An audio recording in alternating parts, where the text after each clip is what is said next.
আসসালামু আলাইকুম ওয়া রাহমাতুল্লাহ।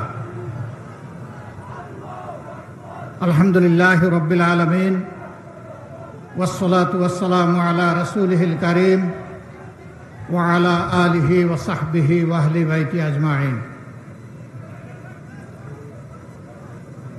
11 দলীয় জাতীয় ঐক্য চট্টগ্রাম বিভাগীয় আজকের এই মহাসমাবেশের সম্মানিত সভাপতি, মঞ্চে বসা সম্মানিত অতিথিবৃন্দের মধ্যে রয়েছেন জাতীয় সংসদে বিরোধী দলীয় চিফ হুইপ, জাতীয় নাগরিক পার্টির আহ্বায়ক, তরুণ জননেতা জনাব নাহিদ ইসলাম, বীর চট্টলা তথা বাংলাদেশের মানুষের অহংকার, মহান মুক্তিযুদ্ধের সূচনা লগ্নে জীবন বাজি রেখে অস্ত্র যারা হাতে নিয়েছিলেন, আপনাদের সেই অহংকার ডক্টর কর্নেল অলি আহমদ বীর বিক্রম, এলডিপির সম্মানিত চেয়ারম্যান, মঞ্চে রয়েছেন এই উপমহাদেশের প্রসিদ্ধ হাদিস বিশারদ শায়খুল হাদিস আল্লামা আজিজুল হক সাহেবের সুযোগ্য সন্তান শায়খুল হাদিস আল্লামা মামুনুল হক, বাংলাদেশ খেলাফত মজলিসের সম্মানিত আমির, মঞ্চে উপবিষ্ট রয়েছেন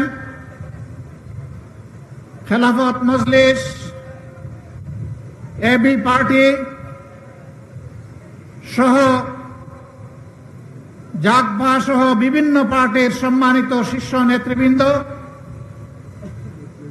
প্রিয় চট্টলাবাসী, আমি মহান রবের শুকরিয়া আদায় করছি। জাতির প্রয়োজনে আল্লাহ তাআলা আপনাদের সামনে আজকে আমাদেরকে এখানে দাঁড়াবার তৌফিক দান করেছেন, আলহামদুলিল্লাহ। আপনারা ভাগ্যবান, এই চট্টগ্রাম দিয়ে এই অঞ্চলে ইসলাম প্রবেশ করেছে। এই চট্টগ্রাম মহান মুক্তিযুদ্ধের আওয়াজ এবং আহ্বান, স্বাধীনতার ঘোষণা সারা দেশবাসী বিশ্ববাসীকে ছড়িয়ে দিয়েছে। এই চট্টগ্রাম আল্লাহ রসুলের বিরুদ্ধে অবস্থান নিয়ে শাহবাগ চত্বরে যারা বাজার বসিয়েছিল তাদের দুঃস্বপ্নকে তছনছ করে দিয়েছিল। হেফাজতে ইসলামের আহ্বানে এই চট্টগ্রাম আরো গর্বিত। বর্তমান সরকারের আমলে সর্ববিষয়ে বিশারদ একজন সর্বমন্ত্রীও আপনারা পেয়েছেন। সত্যি আপনারা ভাগ্যবান। এইরকম আর একটা জেলা নাই যে এক মন্ত্রী সকল মন্ত্রণালয় চালায়, এমনকি প্রধানমন্ত্রীর কথাও তাকে বলতে হয়। আমার একটু কষ্ট লাগে না, নিজেদের সন্তানকে বুহা বলতে নাই, আরে নিজের ছেলে কানা হলেও তো পদ্মলোচন। সম্মানিত বন্ধুগণ, আমার কষ্ট লাগে মাননীয় প্রধানমন্ত্রীর জন্য। তার আশেপাশে কাদেরকে উনি বসিয়েছেন? উনি কুমিল্লায় এসে পিজেড দেন, ফরিদপুরে গিয়ে সয়াবিন তেল দেন, তিনি দিনাজপুরে গিয়ে আম উপহার দেন, সিলেটে গিয়ে 9.5 ঘন্টা উপহার দেন, সংসদে গিয়ে প্রাথমিক বিশ্ববিদ্যালয় উপহার দেন, আর কক্সবাজারে এসে বলেন যে বিরোধী দল এই বাজেটে মাদক এবং ধূমপান জাতীয় দ্রব্যের ট্যাক্স বাড়ানো হয়েছে বলে বিরোধী দল তার বিরুদ্ধে প্রতিবাদ করে মিছিল করেছে। মিথ্যা, ভুয়া।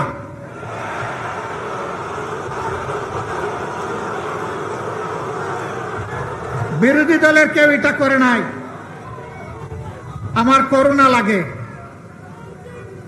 প্রধানমন্ত্রীর এই পদটা রাষ্ট্রীয় পদ, তিনি রাষ্ট্রের প্রধান নির্বাহী।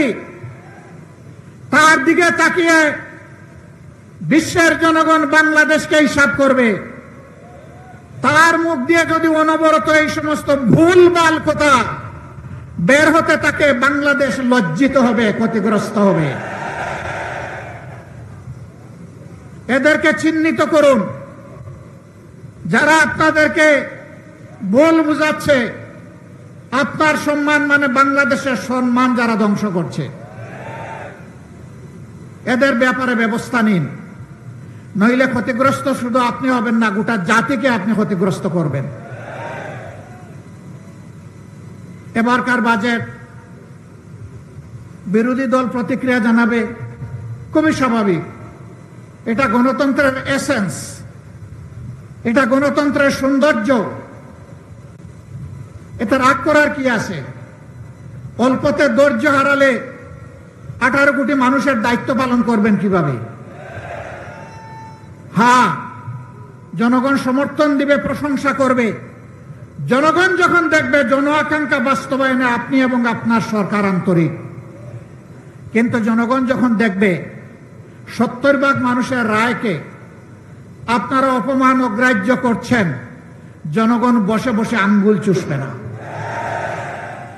রায় দিয়েছে জনগণ, মানতে হবে সরকারকে। যে সরকার জনরায় মানে না, সেই সরকার জনগণের সরকার হতে পারে না। সংসদে তারা বলেন তাদের হিসাব অনুযায়ী বিভিন্ন মেকানিজমে সরকারে গিয়ে এখন বলছেন 51% মানুষ তাদেরকে ভোট দিয়ে সরকার গঠনের সুযোগ দিয়েছে। ভালো কথা, কিন্তু 70% মানুষ যে ভোট দিয়ে বলেছে গণভোটের গণরায় মানতে হবে, সেটা মানছেন না কেন? 51% বুঝতে পারলেন, 70% বুঝতে পারেন না? হ্যাঁ, 9.5 ঘন্টা বললে আসলে হিসাব মিলাইতে সমস্যা হবে। হিসাব মিলানোর জন্য ভালো মানুষ পাশে রাখুন। জাতিকে নেতৃত্ব দেওয়ার জন্য যাদের অন্তরে দেশপ্রেম আছে, মানবতাবোধ আছে, চরিত্র যাদের উন্নত, যারা চাঁদাবাজদের ফাঙ্গিদার নয়, তাদেরকে বসান। একজন কুখ্যাত ব্যাংক ডাকাত, তার গাড়িতে চড়ে যারা রিসিপশন নেবে, তাদের দ্বারা আপনার সরকার বাংলাদেশের জনগণকে কিছু দিতে পারবে না। প্রিয় দেশবাসী, আমরা চেয়েছিলাম জনগণের সকল সমস্যার সমাধান সংসদে হোক। সরকার চায়নি, আমাদেরকে তারা ঠেলে দিয়েছে জনগণের কাতারে। যদি গণভোটের রায় মেনে নেওয়া হতো, আজকের এই বিভাগীয় সমাবেশের প্রয়োজন হতো না। এতগুলো মানুষকে ত্যাগ স্বীকার করে এখানে আসতে হতো না। আপনারাই বাধ্য করেছেন। সংসদে আমরা এই দাবি উত্থাপন করেছিলাম, আলোচনা হয়েছে, আপনারা ফেলে দিয়েছেন, জনগণকে অপমান করেছেন। আমরা সেদিনই বলেছিলাম সংসদে কথা বলতে মাননীয় স্পিকারের অনুমতি প্রয়োজন হয়, মাননীয় স্পিকারের রুলিং এর প্রয়োজন হয়। যেহেতু এখানে আমরা সুবিচার পাইনি, আমরা এখন জনগণের সংসদে চলে যাচ্ছি। জনগণের বিষয় এখন জনগণের কাছে পেশ করব, সেখানে কোনো স্পিকারের অনুমতির প্রয়োজন হবে না।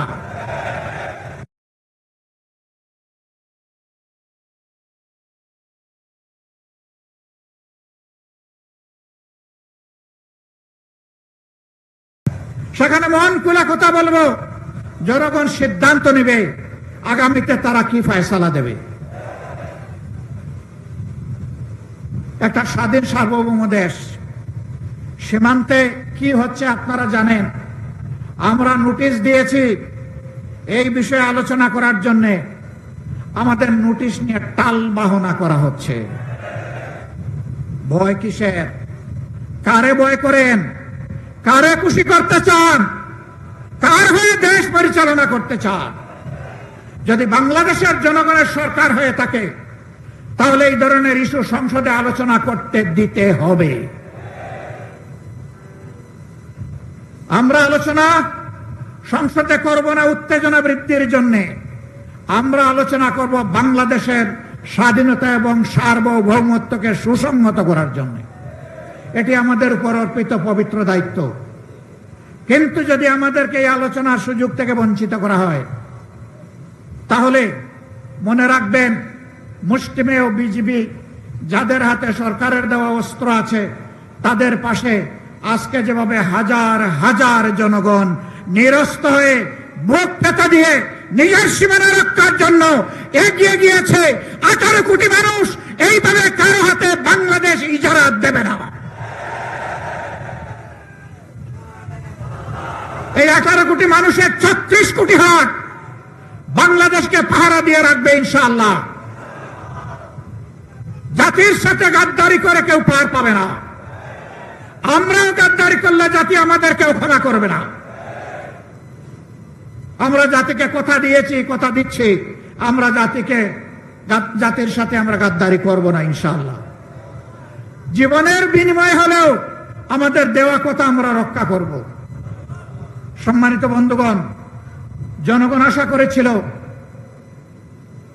ইন্টারিম গভর্নমেন্টের পরে নির্বাচন হয়েছে, নির্বাচিত সরকার আসলে চাঁদাবাজি বন্ধ হবে। বাংলাদেশের কোন জায়গায় চাঁদাবাজি বন্ধ হয় নাই, হয়তোবা চিটাগাঙ্গে বন্ধ হয়ে গেছে।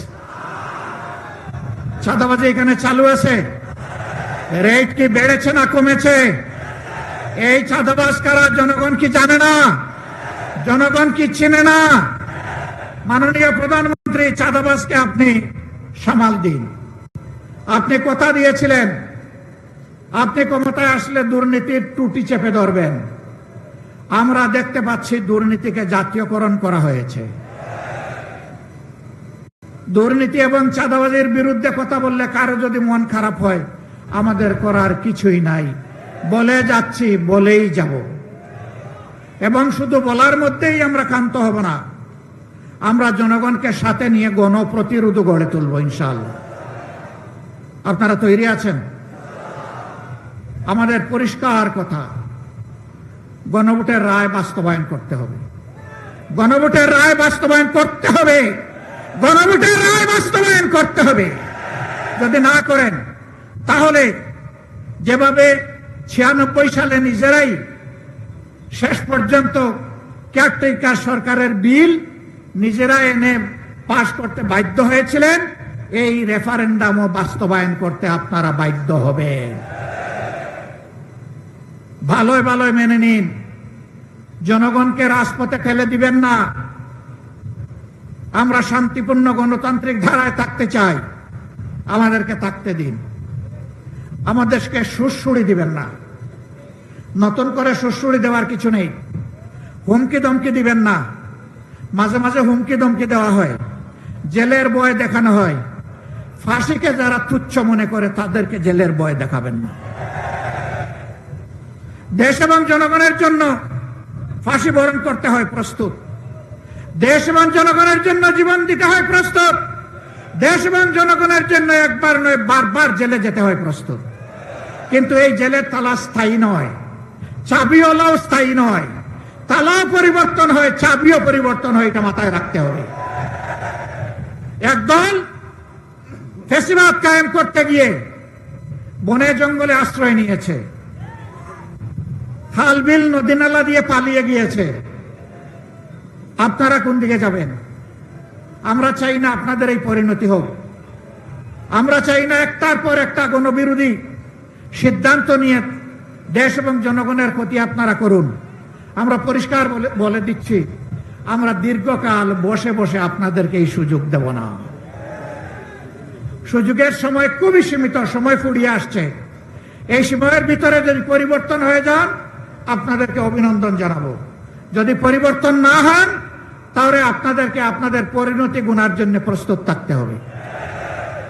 চট্টলাবাসী জনাব ডক্টর কর্নেল অলি আহমদ বীর বিক্রম আমার বিবেচনায় বর্তমান চলমান রাজনীতির তিনি হচ্ছেন সবচেয়ে বয়োজ্যেষ্ঠ ব্যক্তি। তিনি বলেছেন, দুঃশাসন দুর্নীতির বিরুদ্ধে যদি আরেকটি বিপ্লব করতে হয়, সেটা হবে ইনশাআল্লাহ বীর চট্টলা থেকে। আপনারা সূচনা করতে রাজি আছেন? দেশের জন্য আরেকবার বুক পেতে দিতে রাজি আছেন? আমরাও ঢাকা থেকে আপনাদের সাথে চলে এসে রাজপথে একাকার হয়ে একসাথে দাঁড়িয়ে যাব ইনশাআল্লাহ। সবাইকে ধন্যবাদ। আল্লাহ হাফেজ। বাংলাদেশ জিন্দাবাদ, 11 দলীয় ঐক্য জিন্দাবাদ। আসসালামু আলাইকুম ওয়া রাহমাতুল্লাহ।